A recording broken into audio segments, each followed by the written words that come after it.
Israel's army has blockaded 2 Gaza hospitals as it continues to fight Hamas. Israeli officials allege the Palestinian group is using these facilities as bases. They say at least 20 fighters have been killed in close-quarter combat and airstrikes. Raids were carried out at Al-Shifa and Al-Amal hospitals, where Israeli forces say they have found explosive devices and military equipment. Around 500 suspected terrorists have been detained. As the war in the enclave continues, UN Chief Antonio Guterres says more international parties are supporting calls to press Israel for a ceasefire. And I also see a growing consensus. I heard it in the US, I heard it from the European Union, not to mention, of course, the Muslim world, a growing consensus to tell clearly to the Israelis that any ground invasion of Rafah could mean a catastrophic humanitarian disaster.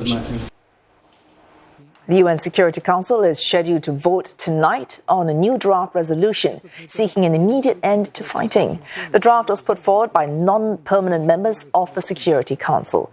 The text also demands the unconditional release of hostages and the lifting of all barriers to the provision of humanitarian aid. China has thrown its support behind this new draft, expressing hope that it will pass as soon as possible to send a strong signal to end hostilities. And for more, Sarah Coates joins us live from Tel Aviv. Sarah, the UN Security Council set to vote on another draft resolution for an immediate ceasefire in Gaza. What are the chances that this one will clear just 3 days after the last one, the US-backed one, was vetoed?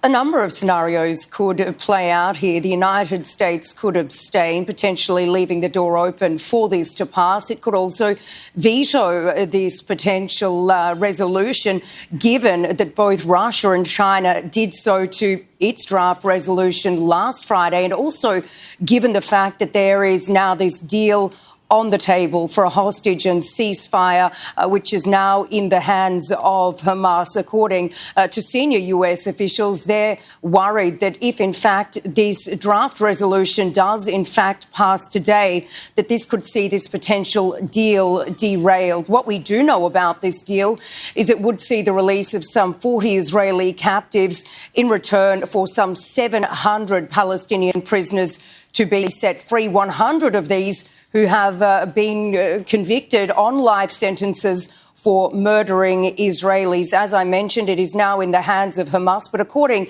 to these mediators, it could take some time, given that all of this information that happened in Doha with regards to these talks now needs to be relayed to the head of Hamas, Yahya Sinwar, who is in Gaza and is believed to be hiding in these underground bunkers with very little access to communication. So certainly waiting on this reply from Hamas. It is important also to point out that Israel has given a concession that it hasn't before, and this is a return of people to the northern part of the Gaza Strip. It says it is willing to return some 2,000 people per day. These would be women and children, not men of fighting age, and this would only happen after these hostages are set free.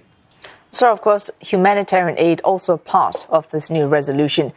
UNRWA, that's, of course, the UN agency in charge of aid to the Palestinian territories, says Israel has definitively barred it from making aid deliveries in northern Gaza. How are international bodies responding to this move?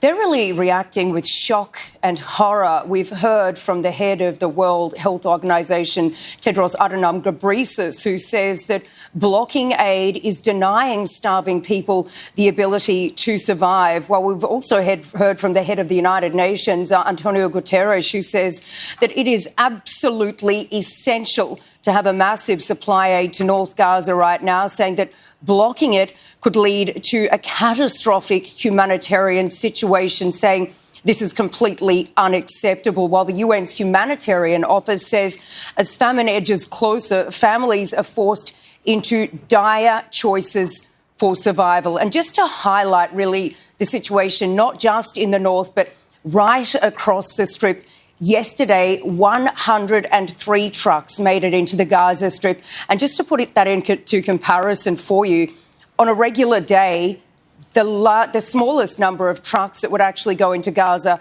is 500. So this is really a major shortage. And this is why we are hearing from international bodies that Israel needs to open all of these land border crossings and do it now to prevent an even worse situation on the ground.